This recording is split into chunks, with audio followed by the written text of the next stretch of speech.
नमस्कार साथियों, आप सभी का रेन्यूअल ऑनलाइन क्लासेज में स्वागत है। आज अपनी राजस्थान अध्ययन कक्षा 7 की दूसरी क्लास है। One liner notes making pattern में आपको क्लास दी जा रही है। साथ साथ में नोट्स बनाते रहिए और वीडियो की यदि क्वालिटी आपको यदि साफ नहीं दिख रहा है तो आपने यूट्यूब के अंदर अपनी क्वालिटी को बढ़ा दीजिए। शुरू करते हैं। सरिस्का वन्यजीव अभ्यारण्य। सरिस्का वन्यजीव अभ्यारण्य कौन से जिले में है भाई? अलवर के अंदर। सरिस्का अलवर के अंदर है। यहाँ पर बाघ, जरक, चीतल, सांभर आदि वन्य जीव है जो पाए जाते हैं। सीता माता वन्यजीव अभ्यारण्य कहाँ है? प्रतापगढ़ के अंदर। चित्तौड़गढ़ और उदयपुर तीनों जिलों में सीता माता वन्य जीव अभ्यारण्य प्रतापगढ़, चित्तौड़गढ़ और उदयपुर में है। यहाँ ये जो सीता माता वन्य जीव अभ्यारण्य है ये उड़न गिलहरियों के लिए प्रसिद्ध है। सांभर, लोमड़ी आदि है जो सीता माता अभ्यारण्य में पाई जाती है। रामगढ़ विषधारी वन्य जीव अभ्यारण्य कहाँ पे है? बूंदी में।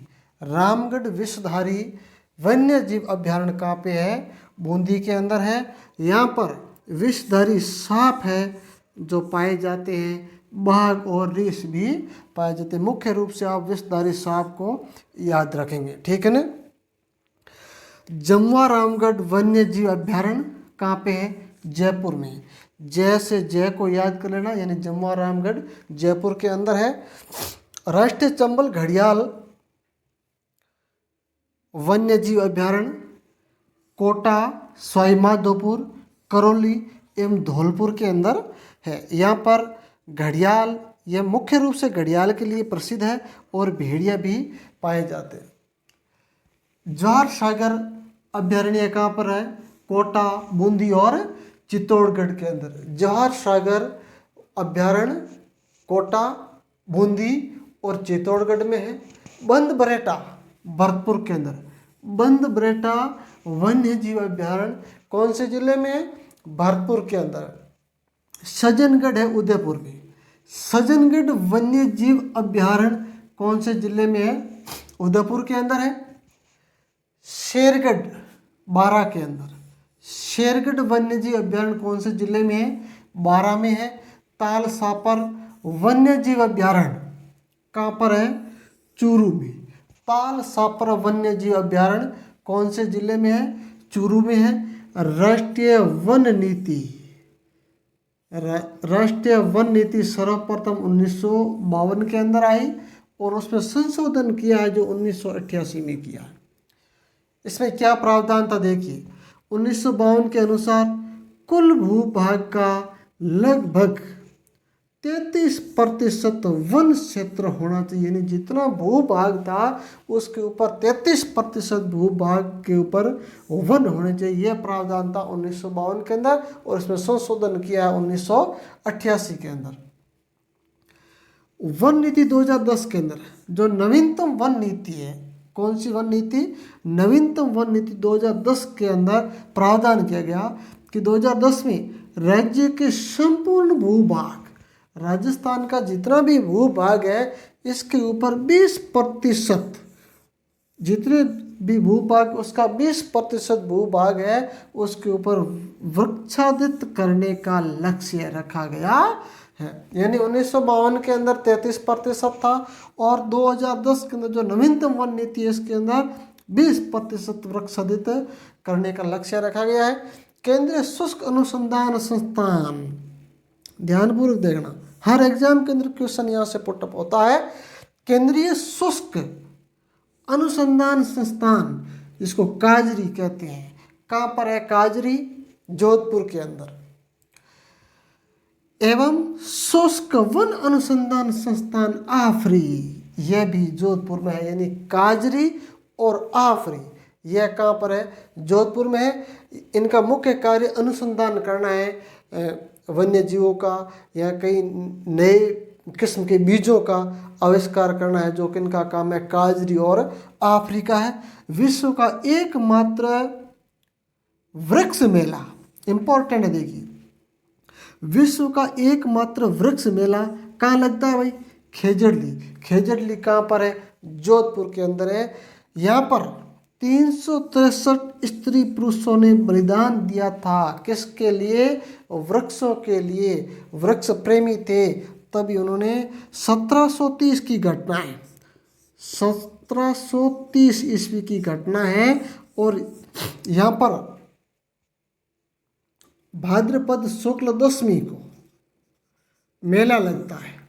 भाद्रपद शुक्ल दशमी को मेला लगता है, यानी एकमात्र विश्व का एकमात्र वृक्ष मेला खेजड़ली में कब लगता है? भाद्रपद शुक्ल दशमी को। और यह घटना है जो 363 स्त्री पुरुषों ने बलिदान दिया था, यह 1730 ईस्वी की घटना है। चलिए साथियों, चलते हैं नेक्स्ट स्लाइड की ओर। टॉपिक है कृषि एवं सिंचाई। देखिए, कृषि एक प्राथमिक व्यवसाय है। कृषि एक प्राथमिक व्यवसाय है। कृषि के अंदर देखिए, रबी की फसल है। रबी की फसल की बुआई कब होती है? अक्टूबर से नवंबर के बीच में। रबी, अभी जो ऋतु चल रही है वो रबी फसल की ऋतु चल रही है, यानी सर्दी ऋतु के अंदर, शीत ऋतु के अंदर बुआई है। अक्टूबर से नवंबर के मध्य होती है। और इसकी कटाई कब होती है? मार्च अप्रैल के अंदर। ठीक है। रबी की फसलें कौन कौन सी देखिए? गेहूं, सरसों, चुकंदर, चना, जौ। ये है जो मुख्य रूप से रबी की फसल है। कौन कौन सी? गेहूं, सरसों, चुकंदर, चना और जौ। अब ये फसलें हैं, इनकी बुआई तो होती है अक्टूबर से नवंबर के बीच में और इसकी कटाई होती है मार्च अप्रैल के अंदर। ठीक है। बात करते हैं खरीफ की फसल। इसकी बुआई होती है जुलाई में, यानी वर्षा ऋतु, वर्षा होने पर इनकी बुआई होती है, यानी जुलाई अगस्त के बीच में। ठीक है। और इसकी कटाई होती है जो अक्टूबर और नवंबर के बीच में, अक्टूबर नवंबर महीने में इसकी कटाई हो जाती है।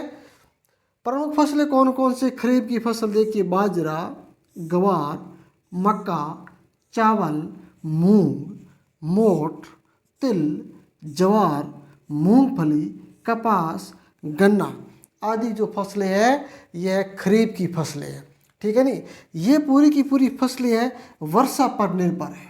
वर्षा अच्छी होती है तो पैदावार भी अच्छी होती है।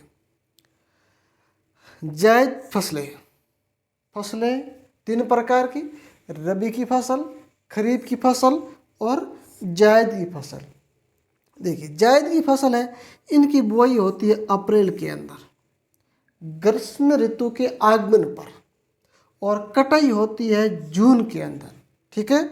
इसकी मुख्य फसलें कौन सी? देखिए, खरबूज, तरबूज, सब्जी, ककड़ी आदि है जो ये जायद की प्रमुख फसलें हैं।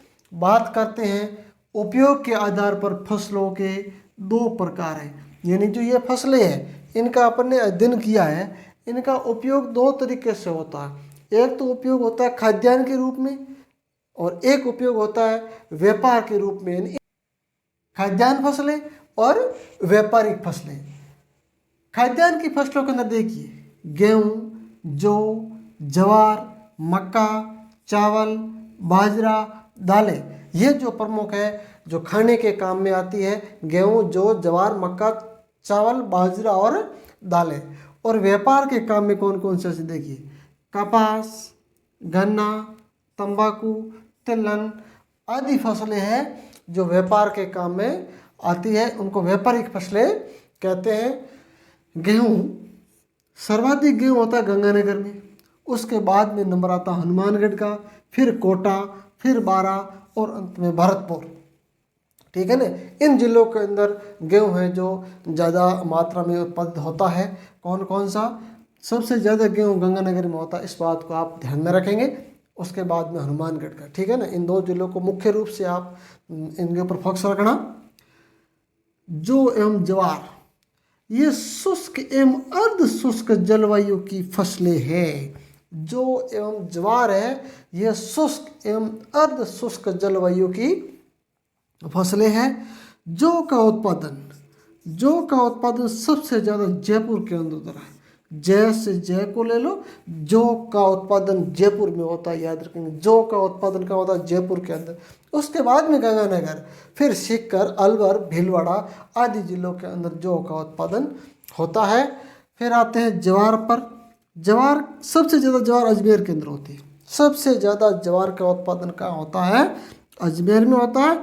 फिर पाली, भीलवाड़ा, भरतपुर, जयपुर आदि जिलों के अंदर ज्वार का उत्पादन होता है। तो साथियों, ये हुई आज की अपनी कक्षा 7 राजस्थान अध्ययन की बुक की क्लास। और वीडियो को अंत तक देखना, अपने मित्रों के साथ में शेयर भी करना। धन्यवाद। फिर मिलते हैं नेक्स्ट क्लास के अंदर, तब तक पढ़ते रहिए। जय हिंद।